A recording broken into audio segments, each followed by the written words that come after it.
Welcome to the Rocky Mountain MS Center's webinar series. This series is designed to give people with MS information to empower them to make the best choices for their lifelong brain health.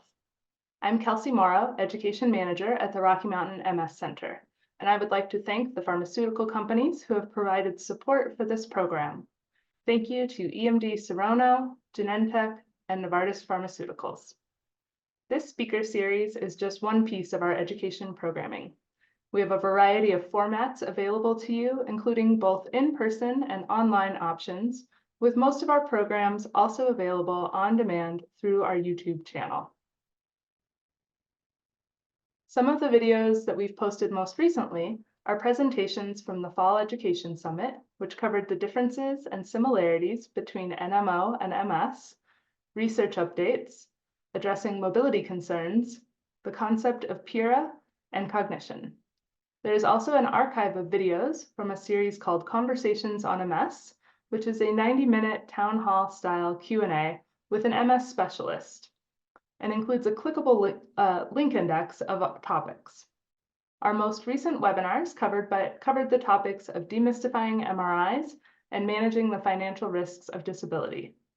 We announce all upcoming educational opportunities through our mailing list, our Facebook page, or you can sign up for notifications through Eventbrite.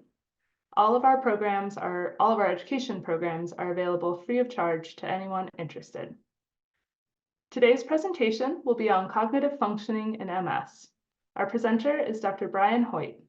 Dr. Hoyt is a board-certified clinical neuropsychologist and the head of the Division of Neuropsychology in the Department of Neurosurgery at the University of Colorado School of Medicine.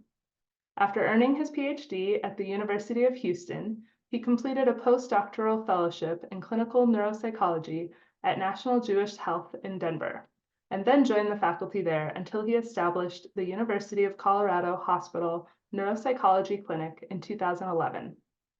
This webinar features a lot of important information.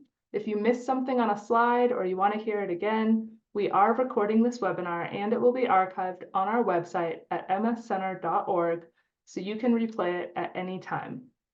All live viewers will get the recording automatically sent to them.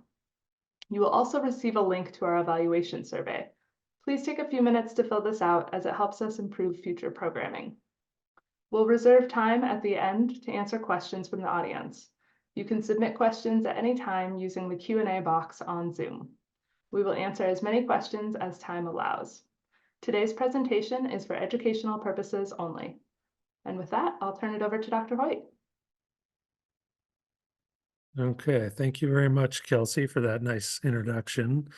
As Kelsey mentioned, I've been working at the University of Colorado Hospital for the past 13 years and have been working closely with our MS group the entire time. So our clinical service has a lot of experience in evaluating cognitive functioning in folks with MS. I am going to share my screen. So this will be my first cognitive test for the day. Okay. All right. And it looks like semi on track. At least got that view. Okay, and I will aim to talk about this for 30 to 40 minutes, and then that will leave us plenty of time for questions and answers. Okay, let's see here. Okay, so this is the overview of what we'll kind of be talking about today. We'll sort of discuss why cognition is important. We'll spend a lot of time talking about different factors that can affect cognition in MS. I will sort of briefly talk about what the process is of a neuropsychological evaluation, what it consists of, what we do, what you can expect, some challenges in assessing cognition. We'll talk about some compensatory strategies for cognitive difficulties, and then sort of disjointedly, we'll sort of talk about, what is a neuropsychologist and how do you find one? These are the people who are kind of the best positioned and most qualified to do an in-depth evaluation of your cognitive functioning. So it's kind of important to find somebody who knows what they're doing in this area. So cognition in MS is important because cognitive difficulties are actually pretty common. Um, just pulling some general frequencies from the literature, 45 to 65% or more of MS patients experience some degree of cognitive difficulty. So that puts you at about 50% of people are having some sort of cognitive issue. Um, and 20 to 30% of those can experience more significant cognitive issues. And in fact, cognitive issues that can raise to the to the severity level of being considered a dementia. And that signifies the presence not only of difficulties with cognitive functioning that are measurable, but also cognitive difficulties that interfere with the performance of day-to-day activities. That's sort of what kind of moves people into a dementia classification. Most patients with MS experience cognitive difficulties that are a little bit more subtle and can be difficult to assess. And I think in one of my other slides, when I'm talking about some of the challenges of assessing cognitive issues in MS, one of those challenges is, and one of the difficulties in assessing cognitive difficulties is that screening instruments that are available to most neurologists aren't particularly sensitive to the kinds of difficulties that folks with MS experience. So a lot of folks can do fairly well on a quick and dirty office screening measure administered by a neurologist, but it just doesn't pick up on the kinds of difficulties that they're experiencing. It's important to think about cognition because this affects our quality of life in a lot of different ways. I think the most concrete aspect that people often think of and are concerned about is the ability to work and to maintain employment. So people will notice difficulties following through on tasks at work, or keeping up with tasks at work, and this may lead to difficult conversations with employers or even just a subjective sense that you're not pulling your own weight, right? So these things, have a negative impact on our quality of life because that doesn't feel good for us, right? Um, Cognitive difficulties can also affect our ability to perform our activities of daily living. And that's not only kind of the basic things like brushing our teeth and combing our hair if you have hair, um, dressing ourselves and things like that, but also some more complicated things like interacting with technology, whether it's mobile phones or computers or tablet devices, remembering to take medications, meal preparation, things like that. And cognitive difficulties can affect our relationships with our families and our friends. Um, Sometimes families aren't recognizing or understanding about how common cognitive issues are in MS. And if you're not keeping up with a conversation or not remembering certain details from things, family members or friends may get frustrated, and that creates tension in those relationships, which is disruptive to your quality of life. Um, so these difficulties can kind of seep in and affect us in multiple ways that really have a negative effect on us. Um, this, I think, is probably the most important aspect of our conversation today, which is, talking about all of the different factors that can affect cognition in MS. Um, and this is not an exhaustive list. These are kind of the most common things, but there are other things that can also affect our cognitive functioning.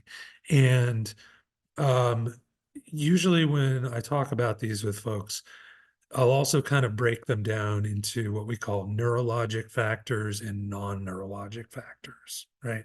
And it's important to understand those things because um, understanding which of those is affecting a person's cognitive functioning guides our recommendations for interventions or compensation.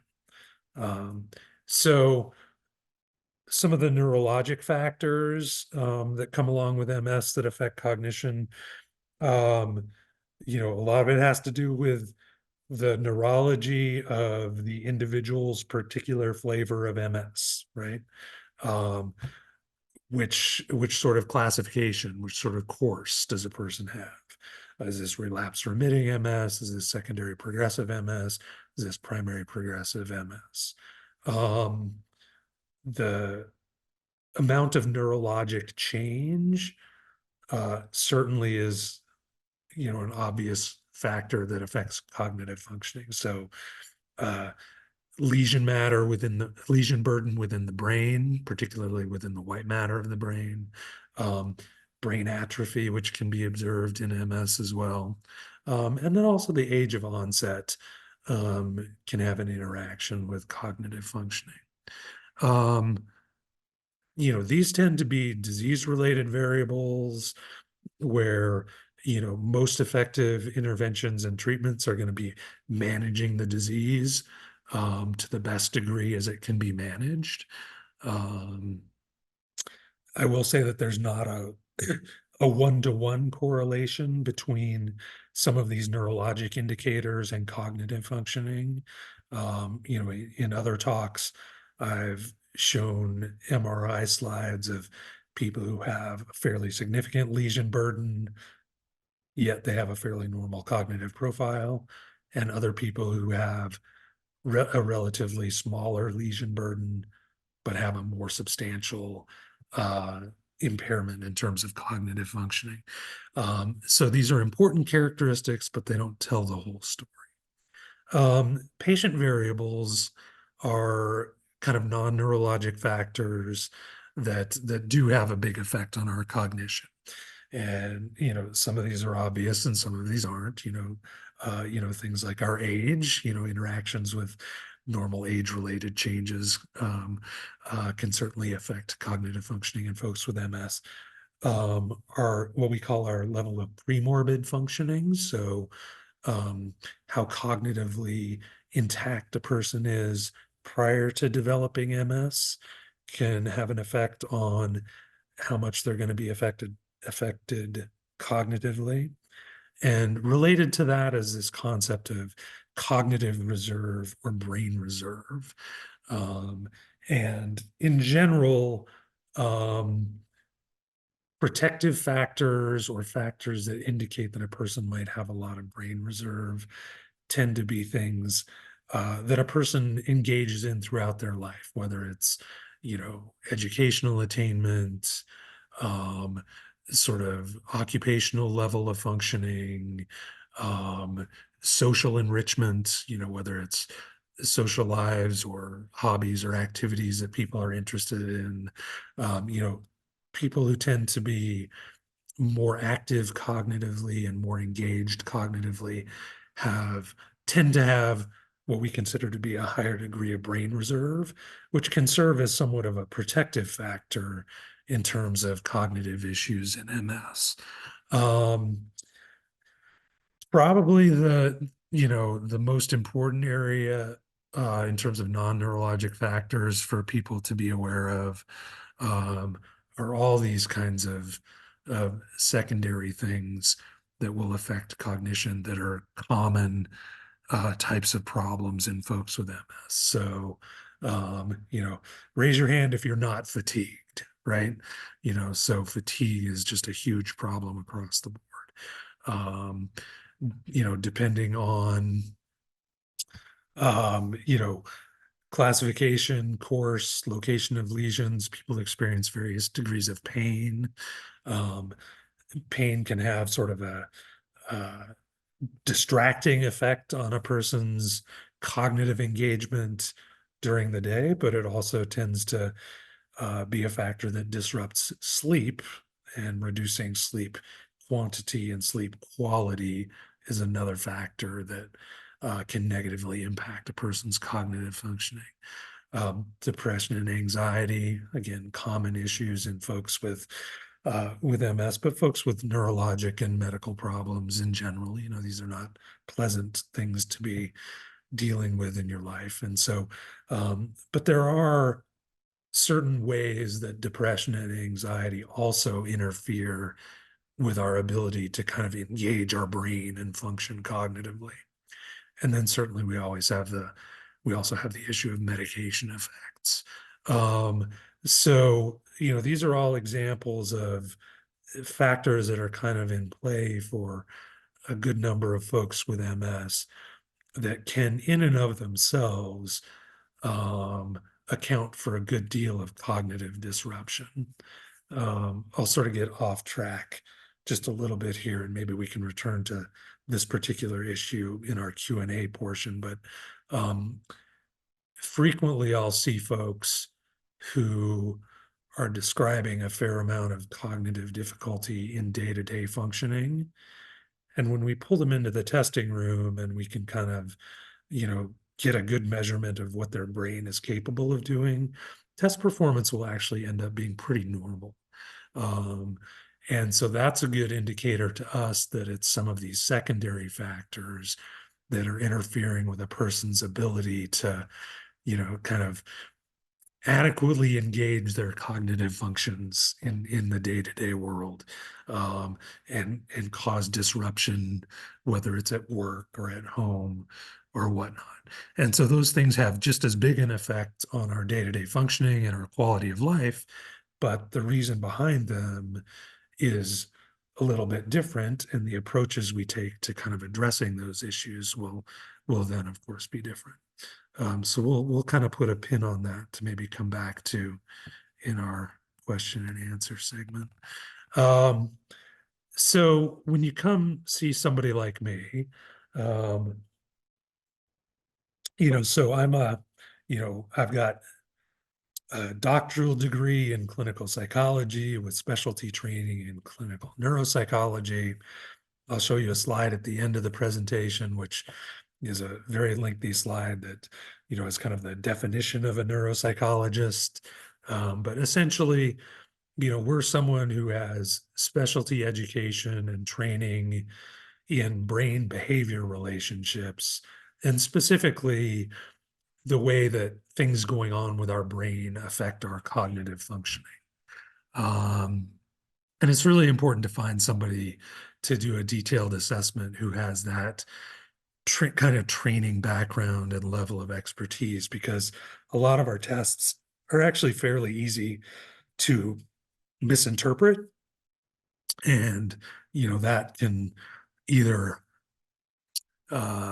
prevent a person from being able to adequately treat or deal with the problem that's disrupting their cognition, or cause other problems. Sorry, I got distracted there. I lost my second point. So from a neuropsychologist's perspective, and we're like any other specialty, we tend to look down our noses at people in other specialties who try to get into what we're doing, right? We all think we know best in terms of our area. So, I already kind of talked about this first issue, which is the common screening tools that are often used first and most frequently used, things like a mini mental state exam, or what's called a MoCA, the Montreal Cognitive Assessment. These are frequently the types of cognitive screens that neurologists have training in. These are things that were really primarily developed for dementias like Alzheimer's disease and things like that. So they're not necessarily appropriate to the types of cognitive issues that folks with MS can have.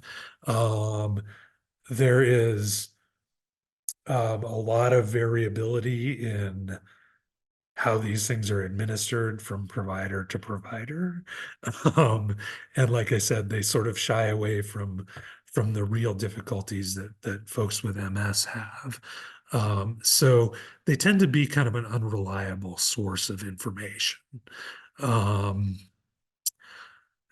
if you talk to someone like me, I will tell you that, you know, the ideal way to understand and assess a person's cognitive functioning when they have MS is do a nice comprehensive assessment at the time someone is diagnosed.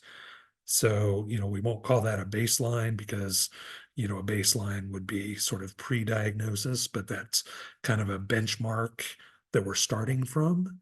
And then we can repeat assessments either at regular intervals or if a person is noticing an increase in cognitive difficulties.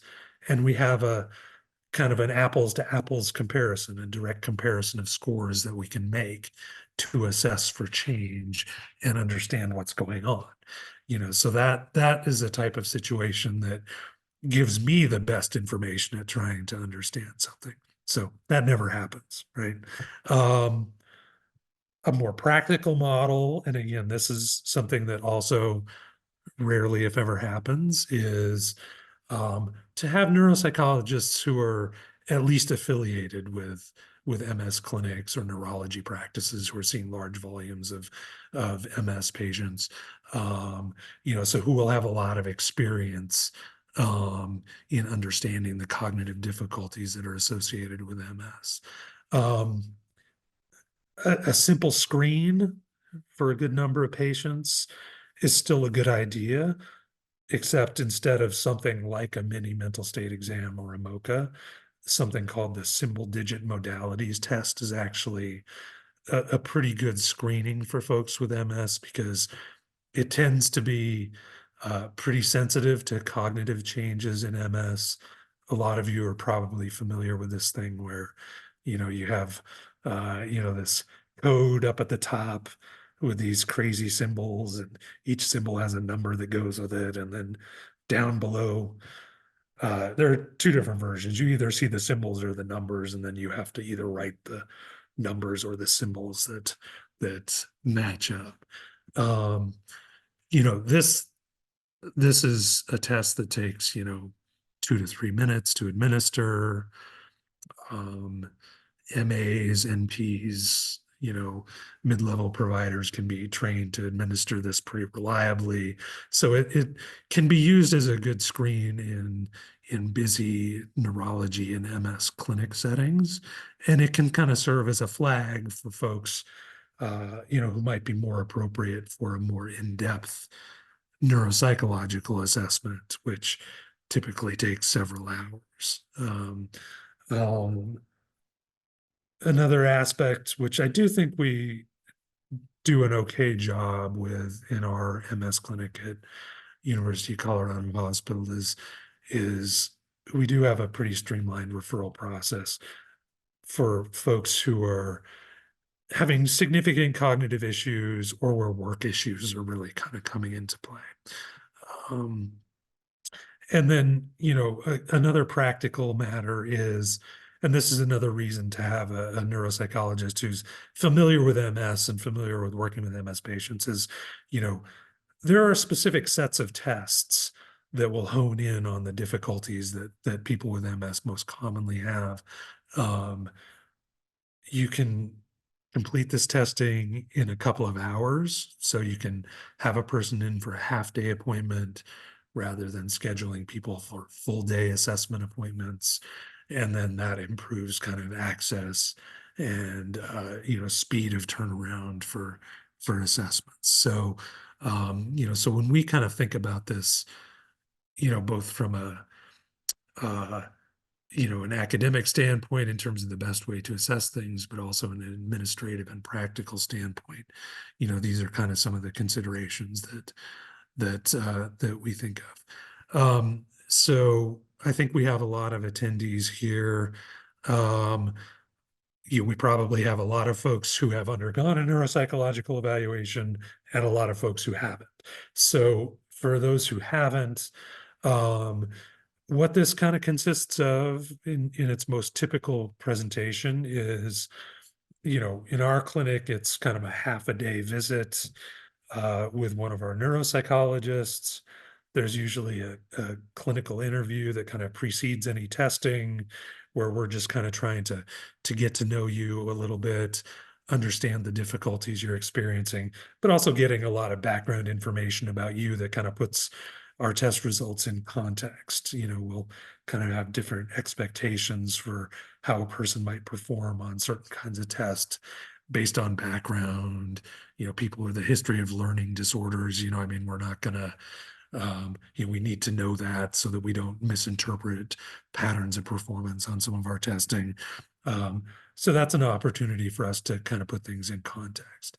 Um, in our clinic, we utilize trained psychometrists to come in and administer standardized neuropsychological measures. So these are all tests that have, set procedures in terms of how they're administered. Everybody's given the same instructions, asked to do the same thing in terms of responding to questions, and given sort of the same amount of time to work on tasks, right? And so by having everybody do things the same way and having the instructions be standardized and presented the same way, that's how we kind of cut down on a lot of uh, extraneous error variability that may sort of interfere with a person's performance on one of these tests. So, this is and this is one of the reasons why variability in administration of some of those screening instruments is a problem. Because if I have one examiner who is um, giving more encouragement or some cues to a person during a list learning task or a story memory task, and I have another examiner who is playing it straight and not giving a person any feedback or any encouragement, that's going to influence how people perform on those tests based on who's administering the test. So it's very important that these things are administered in a similar fashion to everybody, because that's the only way we can really control for that type of variable. Um, our our half-day appointment is a data collection appointment, right? I'm collecting clinical information from an interview. Our psychometrist is collecting cognitive data from our standardized tests. And then once you walk out the door, then our psychometrist has to tabulate all your scores. And then we have normative databases that we compare those scores to. So, we'll be comparing people's performance to how large groups of, healthy individuals uh, in their age range and in their range of educational attainment have performed. So, for example, I don't want to be comparing a 30-year-old with a doctoral degree. That shouldn't be the comparison standard for a 70-year-old with an eighth grade education, right? Those people, at baseline should perform differently on some of these tests. So it's important for us to be able to compare you uh, to your peers, to a group of like people, right? Because that lets us know if you're performing in a range that we would expect you to perform, or outside of a range where we would expect you to perform. So once all that is completed, and all that scoring and comparison, all those numbers are generated by our psychometrists, then it's my job to take that information and integrate it into a report. And then after the report is completed, to provide those findings to your referring physician, and to have a follow-up appointment with you as the person who's come in for the evaluation. So this ends up being a pretty lengthy process. Um, from the day you first come in to see us to the day that you have a follow-up appointment to go through test results and talk about recommendations, can often be a 4 to 6 week process, just because it's a little time consuming to get through each of these steps. Um, but what it does provide is, a pretty thorough analysis, not only of how a person is functioning from a cognitive standpoint, but also all the different factors um, that may be influencing that. Okay. Um, this is kind of a quick, I'm going to blow through this slide pretty quickly. Um, this is just a list of some of the types of tests that are commonly administered in different cognitive domains. The main purpose of this slide is just to let you know that, a good neuropsychological evaluation is going to be assessing a lot of different domains or aspects of cognitive functioning. Some that we commonly see affected in MS, some that we don't commonly see affected in MS, right? But we want to get an overall sense of how a person's brain is functioning from a cognitive standpoint, because that will also give us some information as to whether or not other factors or even other disease processes might be affecting a person's cognition. Some of the challenges in assessing cognition, and I think we'll probably get into some of these issues a little bit as we kind of get into our Q&A session here in a few minutes. But the cognitive profile is it differs from person to person, right? There are some general features that cluster together, but these aren't going to apply to every individual with MS or every individual with MS who's experiencing cognitive difficulties. The most commonly affected aspects of cognition have to do with processing speed, attention, and working memory. So just, things not working as quickly as they used to, not being able to keep up with conversations or games or meetings at work or things that are happening as efficiently as you used to. Usually one of the ways I like to ask people about this is ask people to tell me about what the grocery store is like for them, because that tends to be one of the most overstimulating environments that we can go into. And it really places a lot of demands on our processing speed and our attention. And it's kind of easy for those things to those problems to kind of manifest themselves in that kind of setting.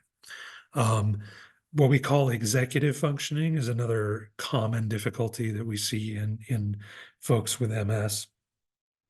Executive functions are often conceptualized as things that are mediated by the frontal lobes of our brain. And the way this gets disrupted by MS is more of what we call a disconnection syndrome than anything else, which is, MS is a condition that tends to preferentially affect the white matter of the brain, which are those fiber tracts that are kind of communicating information back and forth from different centers. And so the frontal lobes, which are taking in information from a lot of different areas of the brain and kind of integrating it into higher level analysis and problem solving, um, tend to not be getting the information as quickly as they used to, or they're getting more degraded information that they used to. And so we can see difficulties on these kinds of measures. Learning and memory is sort of variably affected in folks with MS. Now, that being said, it's usually the number one complaint that people have. And that's because learning and memory can get disrupted in a lot of different ways. And frequently it's attention and processing speed difficulties that are interfering with our ability to kind of use our memory system as efficiently as we used to. So the way that MS often affects memory tends to do with more kind of front side processes. So like I said, it's the processing speed of keeping up with incoming information, the ability to get that information encoded and stored into your memory system. So if you can, if you can't learn something, how are you going to remember it later? Right. So the way we experience this in our day-to-day functioning is we just can't remember this conversation that we had with somebody. We can't remember where we put something. We can't remember what happened in a meeting at work. So it's a memory problem from a functional standpoint. But the real issue is more on that front side processing, which is why this kind of a detailed assessment of multiple cognitive domains is helpful, because we can identify where that process is getting disrupted and focus recommendations in those areas. That being said, kind of the backside memory difficulty that's more typical in MS is what we call a retrieval deficit. And that means that, it's not that you don't have information in your memory system. It's just that you have trouble finding it in there, have trouble accessing it, right?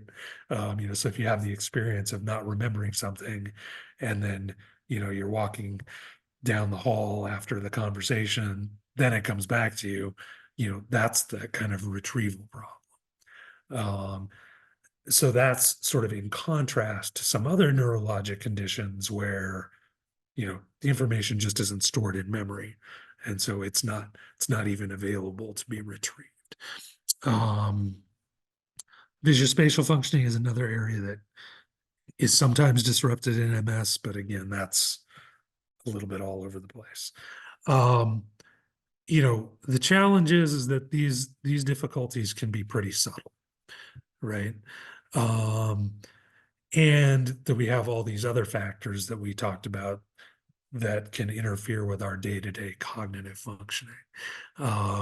So, it really takes someone looking at this, with a fine-toothed comb, to really kind of identify all these factors and tease apart all these interactions, and try to figure out exactly what's going on.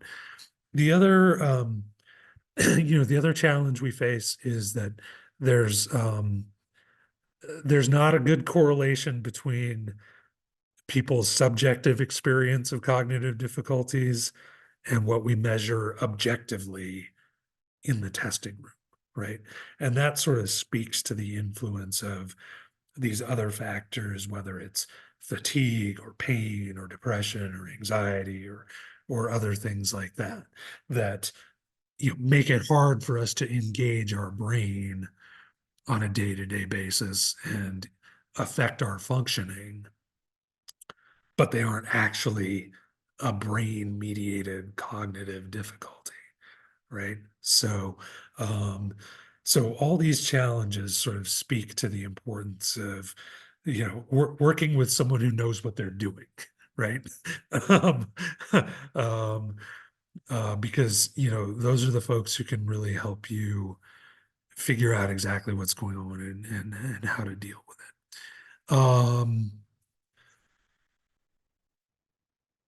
So, that's great. I've made a nice pitch for why everybody should track down a specialist, go through this comprehensive evaluation, et cetera, et cetera. The only problem with that is that we all live in the real world, and there are a lot of real world barriers to doing that. And, kind of the universal barriers are things like access, time, and cost, right? So, you know, clinics like ours at University Hospital tend to be overwhelmed with referrals. I've got, more people in need of evaluation than I have providers and time to conduct those evaluations. Um, the evaluations are lengthy. We've sort of streamlined things to half days, but, with family and job responsibilities and things like that, it can be difficult for folks to coordinate. These things, they're time consuming, so they're also not cheap. So that also creates another barrier for folks. In settings like ours and in clinics like ours, we also have to account for cultural barriers as well. And these have to do with, you know, different cultural views of cognitive complaints. So some cultures are going to not complain about things as much as other cultures. We need to have appropriately trained and culturally sensitive, culturally aware clinicians, which is not the case everywhere. A lot of our tests are sort of based on Western cultural values. We use a lot of timed tests, um, time things, emphasis on time and speed. That's not a big emphasis in other cultures. Um, so the way a patient from another culture might approach a timed task is going to be different, right? And so I may observe a slower performance on that, but if I'm viewing it through the lens of Western culture, um, it looks a lot worse than it is if I'm able to try to appreciate it through the lens of that person's culture, where speed is not necessarily as much of an emphasis. And then we have an issue of, availability of tests that have been developed and studied and normed in different languages, the effect that those norms might have on our assessment context. So there are all kinds of other barriers that we have to account for as well. Okay, so I'm jumping around a little bit here, and I'm going to wrap up in a second, so we have time for some questions and answers. What do we do about cognitive deficits? When we have people whose cognitive issues are neurologically mediated, so you know, if these things we feel are due to the neurologic effects of MS, um, you know, the amount of improvement is sort of tied to how much improvement is possible in the neurology of the underlying disease. So in those cases, we're talking about compensating for areas of weakness, right? And so that's another important reason to do this comprehensive assessment, because we can also identify areas where a person is functioning well, and we can try to talk with the individual about how to take advantage of those things in order to kind of minimize the areas where they're having trouble. Um, you know, Compensatory strategies, cognitive rehabilitation, cognitive therapy, this can take place in a lot of different contexts, formal or informal. We have some good speech and occupational therapists here who can work with folks in a more formal context. There are some online and app-based type programs that people can use, support groups, family and friends. The key is that this has to be individualized, and it takes a lot of trial and error, because one person's strengths and weaknesses aren't another person's strengths and weaknesses. And then we all have uh, you know, our own personality that we bring to the table, and what works for you is different than what works for me. So it takes a lot of trial and error and a lot of creative thinking to try to come up with ways to compensate for these things. Okay. Um, these are just some usual generic initial recommendations that I will include in a report. And then I will talk about these things on a more individualized basis with an individual person at the time we're going through their testing and their test results. But you know, our our phones are great for memory compensation, as long as we can remember to use them, and as long as we can learn how to use them effectively. um, for folks with MS, where attention and processing speed tend to be big issues, really the effort to try to get distractions out of your environment, particularly when you're doing things that are important, is kind of a big thing. The idea of kind of working on one thing at a time, not multitasking so much, giving yourself a chance to kind of focus on that one thing and giving yourself enough time to get through it, which may be more time than you used to need, but just recognizing that with more time, you're still able to do these things. And then also not being afraid to talk with friends and families, colleagues and coworkers when you're having trouble thinking of different strategies for things. Okay, so those are some of those common things. I am going to stop sharing now because, as expected, I started prattling on and I talked a little bit longer than I intended. So I want to kind of stop talking now and sort of move into some time for questions and answers.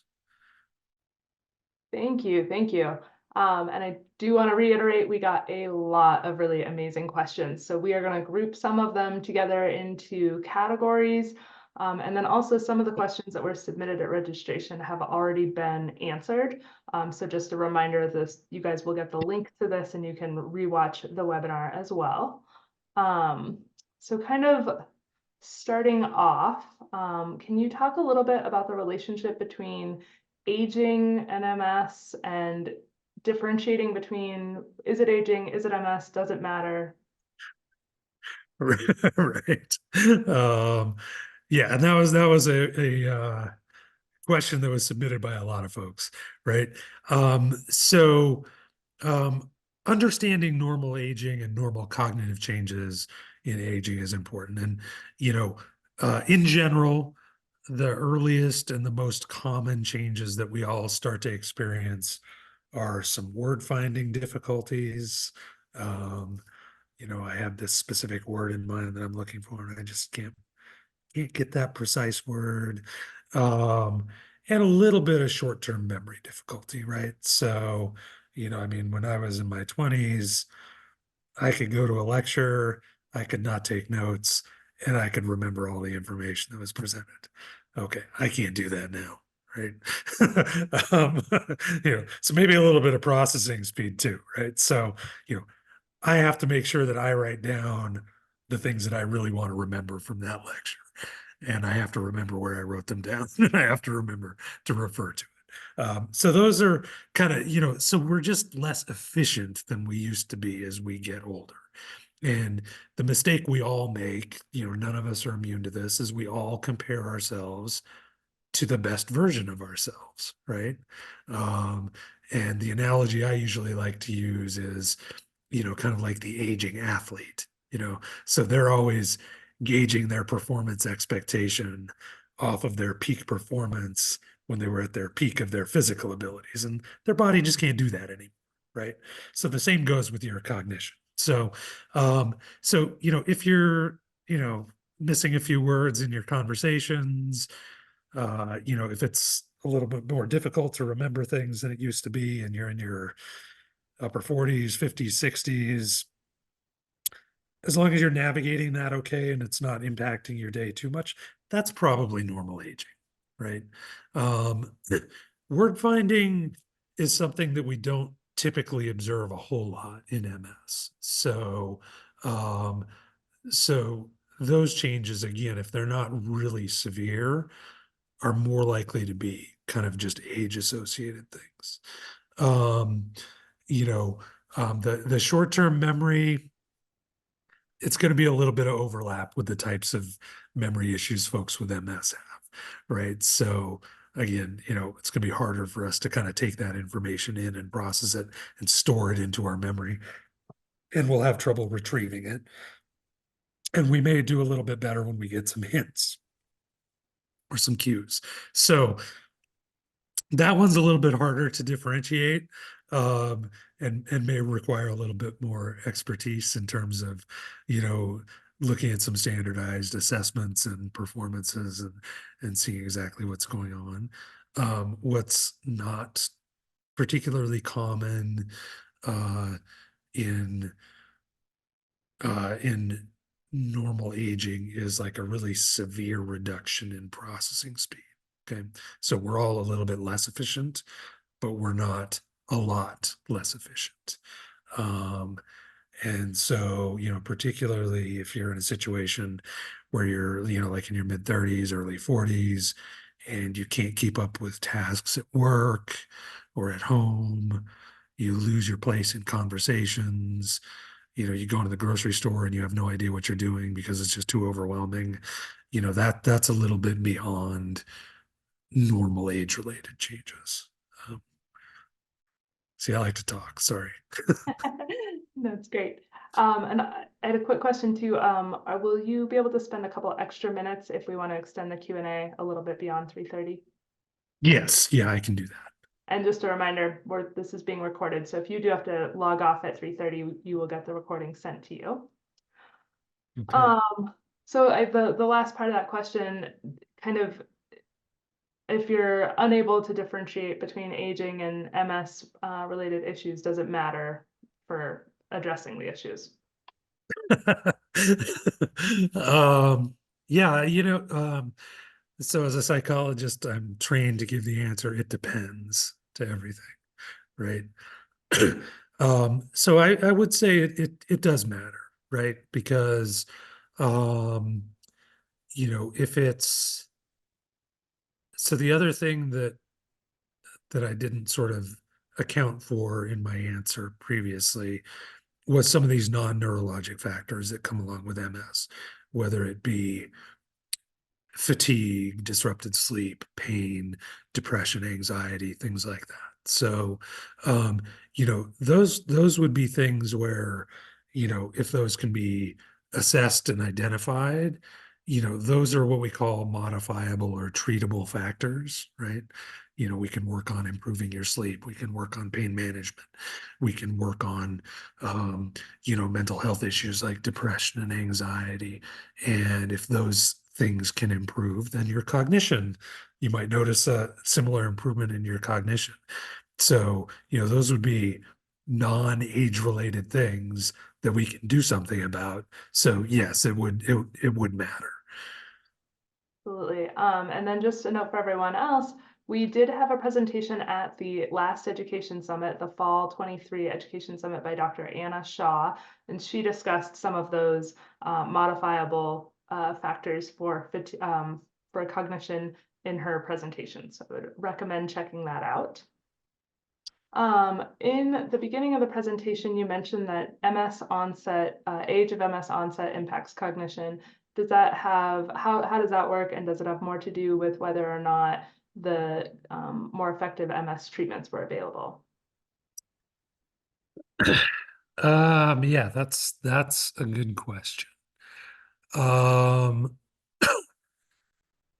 so I'm going to give my standard wishy-washy type of answer to this. Um, so effect on cognition and long-term cognitive outcomes hasn't been examined that much with a lot of the newer medications that have come out, right? So, if you have a treatment that's come out 3 years ago, you know, how are we going to know the 20-year impact of that, right? um, um, so some of that is we don't know with some of these new disease modifying therapies, right? Um, um,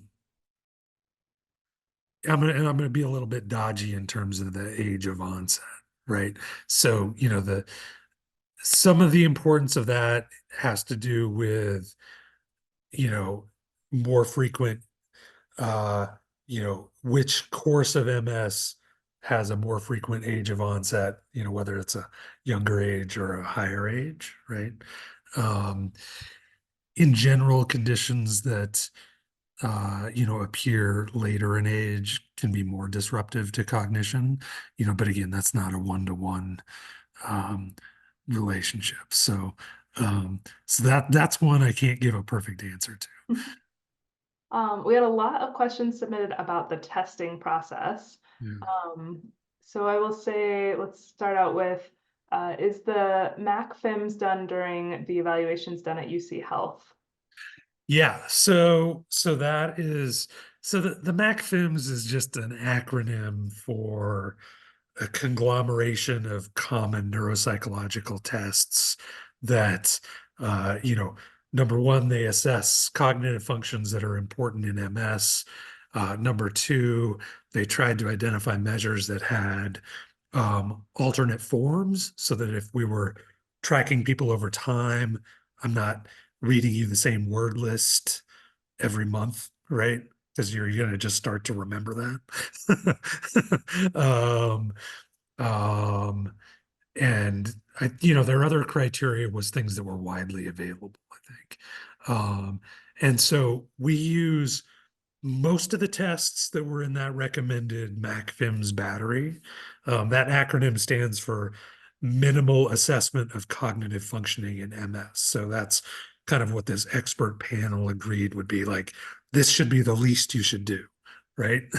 um, we use most of those tests. We've substituted a couple out just because, um, quite frankly, some of the tests that we use, we feel give us a better indication of what's going on in a particular domain. And we don't tend to do a lot of repeat assessments. So if I'm substituting something that doesn't have alternate forms, I'm not too worried about preventing practice effects. Um, but we're, I'd say we're 90% of the MAC-FIMS, and then we scatter in a few extras. What should a person living with MS expect or ask from their medical provider regarding the cognitive evaluation and discussion? Should they be the one asking for the evaluation? And how often should they expect the follow-up exams or check-ins? Yeah, that is a really good question. So, um, you know, I have the luxury of working in a hospital where we've got a large MS center and we've got docs who specialize in MS and are really tuned in to everything that comes along with MS, right? So our docs are pretty good at sussing that out in their visits with individual patients and then making referrals on down the line. Um, okay, but that's not most settings that people are being seen in, right? So as a patient, you're your best advocate, right? So if you're experiencing cognitive difficulties, that's something to ask your MS doc about, and it's something to ask them how you can get it assessed, right? Um, and depending on who you're seeing and what kind of setting they're in, then there can be some challenges that come along with that in terms of access to neuropsychology providers. But you're always your best advocate. And I think you mentioned at the beginning that in an ideal world, most patients would have a test done pretty early on, just as an initial um, checkpoint. Yeah, yeah, that's ideal, right? um, um, you know, um, that's not the world we live in, but you know, for folks who are newly diagnosed and are worried about cognition and want to be able to track this over time, that's kind of my best recommendation of how to do that.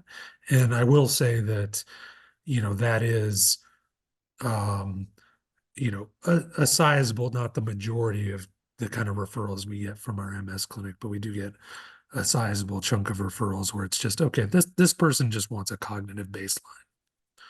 And then what would be a regular interval testing? What's the interval? Yeah, so I think there are two different perspectives on this, like the academic scientific perspective on this. Like I might want to see you every year so I can, over time develop a nice curve of how you're functioning cognitively over time. Okay, that's also not practical.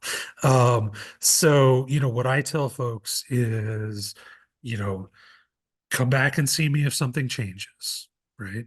Um, Always happy to see you again, but I will kind of let you be the judge. And so, that change can be something obvious that you're noticing or your family is noticing, or it can even be, maybe more of a anxiety related change of like, hey, it's been 2 years since I've been tested. I'm really worried about what's going on. Um, and either way, we're happy to see people, but um, a minimal interval would be a year, but I would typically say once we have kind of a nice initial evaluation, we can just kind of do it as needed with changes. I'm gonna do a three-part question. Does insurance generally cover this testing? Do patients get a copy of their report? And is this an assessment that would be used in assessing disability for like SSDI? Yes, yes, and sometimes. So insurance coverage is pretty good for these evaluations, particularly, I mean, when we're doing it in the context of MS, a person has a documented neurologic condition that affects their brain, so so it's a little bit hard to say that this would be unnecessary from an insurance standpoint. So insurance covers these well. We do provide patients with a copy of their report. Being at UC Health, our MO right now is to post it on the My Health Connection portal where people can kind of save it and download it and print it as they want to. Um, and like I said, we do also schedule appointments to go through those test results once the report is posted. In terms of disability evaluations, this is often one part of a disability evaluation, particularly in people with MS, because, this is a neurologic condition that causes symptoms in multiple areas, right? And so frequently cognition isn't the only thing that's affected. Um, we do have, providers in our MS clinic who are savvy and sensitive to disability issues. And, when I was talking about, our test battery is sort of a MacFIMS plus a few other things, we've actually added a few things that one of our disability specialists asked us to add because it helps that person to then sort of craft um, an opinion in support of disability applications. So it's frequently useful, but it's also frequently just a part of the overall situation. And then I have two questions that are kind of more related to taking or interpreting the test. Do you find that there's a lot of effects from having two or more hours of testing and having fatigue affect the end of the test? And then you mentioned at the beginning of wanting to compare apples to apples, and then later talked about comparing people to matches of folks who don't have MS. Can you just Right. talk a little bit more about the comparison? Okay. I'll lead off with that, and then you can remind me of the first part of the question. So, as neuropsychologists, it's unusual for us to see someone who's had prior testing. So, for the most part, we don't have an apples to apples comparison to make with somebody with their own prior testing. So, what we're left with is sort of our best estimation of how you should perform on these tests, right? And the way we do that is these tests are administered to large numbers of people who are supposedly healthy, right? um and we sort of see the distribution of people's performance on these tests, and we're sort of looking at you in comparison to your relative peers, age wise and education wise, and how far your performance deviates from the average performance of that group, right? So if you're kind of right in the middle or a little bit not far off from the middle, that's pretty normal, right? If you're way far off, then that's something that's abnormal, and those are where we start talking about areas of impairment or deficit. Um, okay, what was the first part of the question? The first one was, do you see effects of having folks with MS fatigue Right. taking tests for multiple hours? Right. Well, so when I started out in this field, our test batteries were 6 to 8 hours long. So this is 2 hours. So um so this is our version of quick, right? Um that being said, I mean we see folks with all kinds of neurologic issues that affect fatigue and stamina. So our Parkinson's patients are another good example, right? So fatigue is part of what you're dealing with on a day-to-day basis. So, you know, my chances of landing you on a day when you're not experiencing some level of fatigue is pretty low, right? So I'm always going to see people who are dealing with it to some degree because that's part of the disease process. Us as neuropsychologists and our psychometrists as trained examiners, part of our job is not just to administer the tests, but also to be observing you and paying a lot of attention to you. And so, one of our jobs is to kind of figure out when we've hit that line of when this person can no longer effectively engage in cognitive testing in order to give us reasonably valid and reliable scores, right? Um, our testing tends to be standardized and structured enough, and we keep things moving rapidly enough that we can muscle most people through it, right? We can kind of keep you engaged and sort of combat the fatigue effect. And then you'll be exhausted when you leave. um, so but we do keep an eye out on it, and if we have to send somebody home and bring them back on a different day to complete testing, we always do that because we want to make sure we're getting as accurate information as we can get. Are there any ways that folks can self-monitor at home or kind of self-track this in between evaluations? Um, that's a tricky question, right? Because I mentioned the poor correlation between our subjective judgment of how we're doing and objective test data and what it reveals about how we're doing. So, it becomes difficult, particularly when you're thinking about the degree to which other factors are kind of affecting quality of life and functioning. So I mean, if you're in a situation where you start dealing with you know more fatigue than you've been dealing with, and it's kind of excessive and unbearable, of course you're going to feel like you're not functioning cognitively, right? um but that's not necessarily an accurate judgment, but that's also a good reason to come in and see us again, right? Um so I don't have a hard and fast recommendation about self-monitoring other than how am I functioning on a day-to-day basis, and how do I feel like I'm functioning? And if I feel like I'm not functioning as well, that would be the time to kind of trigger another assessment. I'm guessing support partners can also play a key role in things that you aren't Absolutely. noticing yourself. Absolutely. Although they can be just as unreliable in terms of assessing our cognitive functioning. So, not to get into any of those dynamics. Kind of moving into some more of the solutions questions. There are tons of apps and computer programs and websites that offer brain games. And do you have any, do those help? Do you have any you recommend? And if computers and apps aren't the answer, what are some other activities that people can do to kind of build up their cognitive reserve? Yeah, and the answer is one that most people are probably tired of hearing from their providers, which is, um, we all talk to you about the best ways to preserve your brain health, right? Adhere to your doctor's recommendations for treatment. Maintain a healthy lifestyle, including a healthy diet.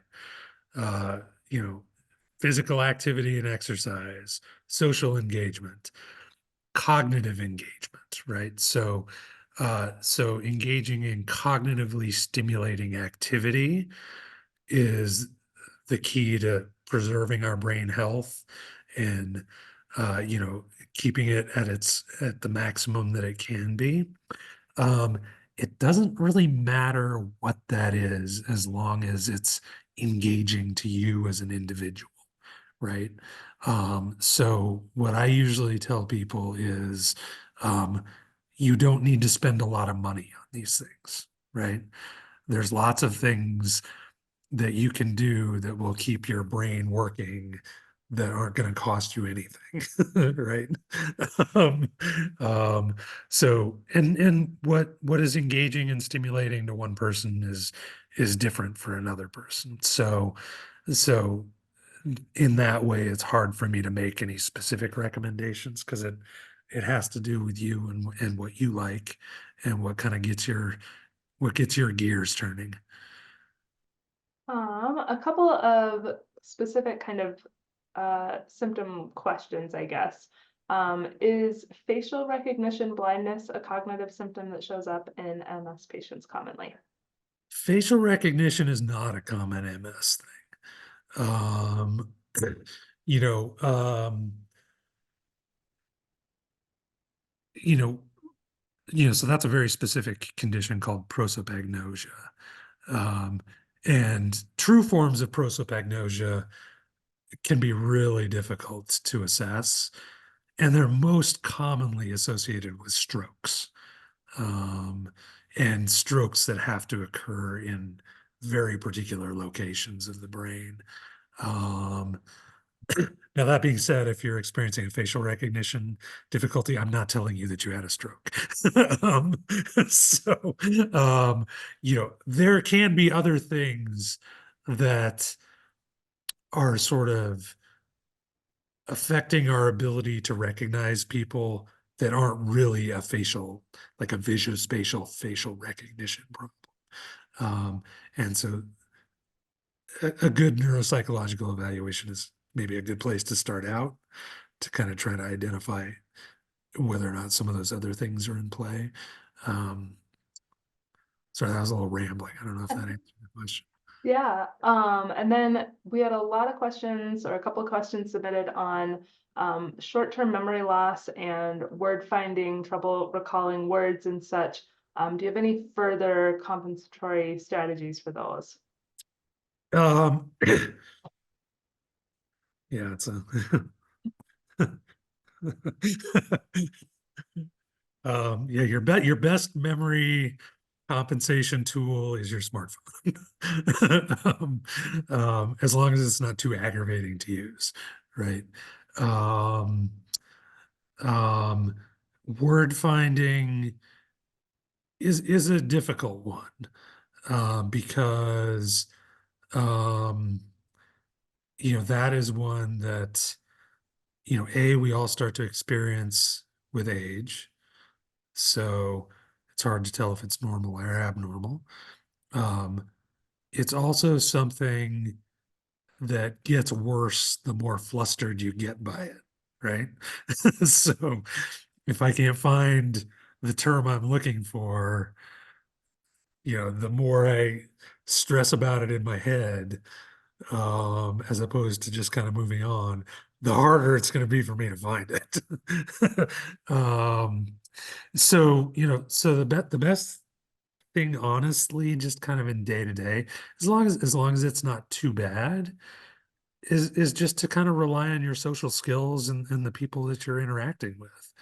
Like start to describe the thing that you're trying to name, or just pause and like, I can't think of that exact word. Most of the time, people fill in the word for you, and you know, as we get older, we all have that problem, so we all start filling in each other's words. So um, it's kind of less unusual and more normal on the outside than it is on the inside. um,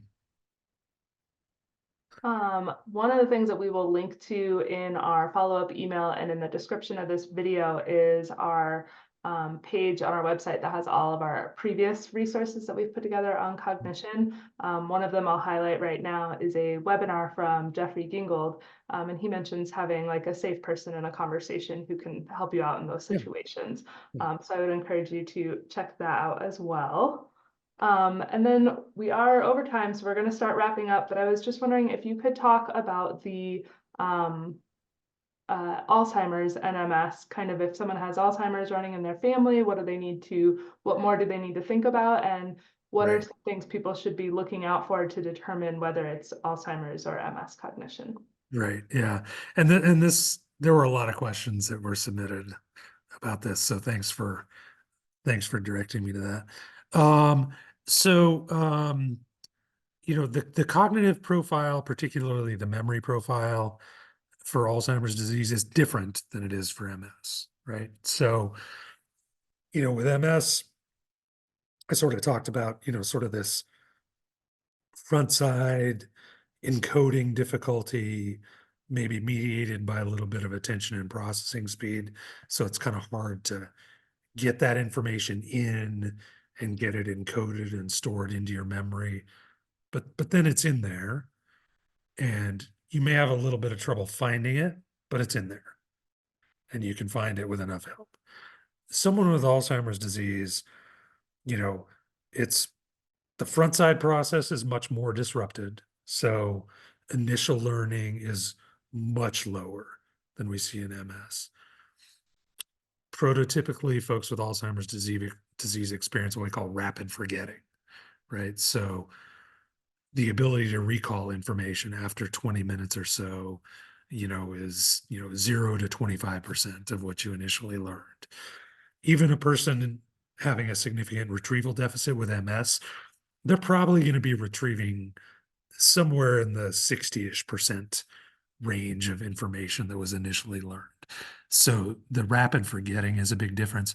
And then folks with Alzheimer's disease do not benefit from any sort of recognition testing. So that retrieval deficit that's common in MS is not an Alzheimer's thing, right? So the ways that we can help someone with MS pull that information out of their memory don't work. Folks with Alzheimer's disease also commonly start to experience more significant language difficulty, whether it's really prominent word finding difficulties, or things like that.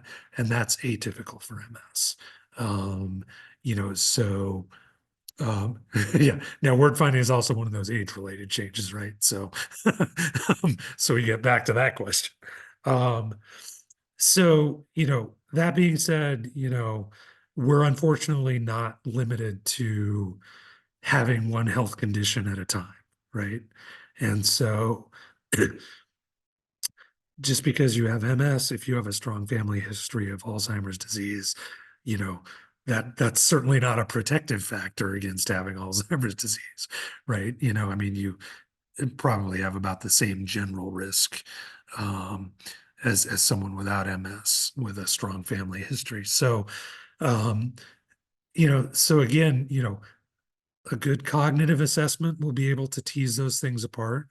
Um, from a day-to-day functioning standpoint, once people kind of progress into Alzheimer's disease and it's into that dementia category, day-to-day functioning is going to be a lot more difficult and a lot more disrupted um, than is typical in folks with just MS, right?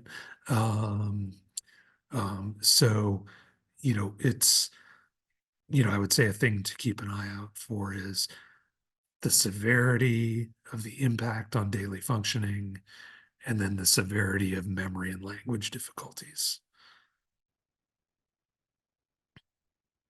So, And then we did have one more question that I will throw out. yeah.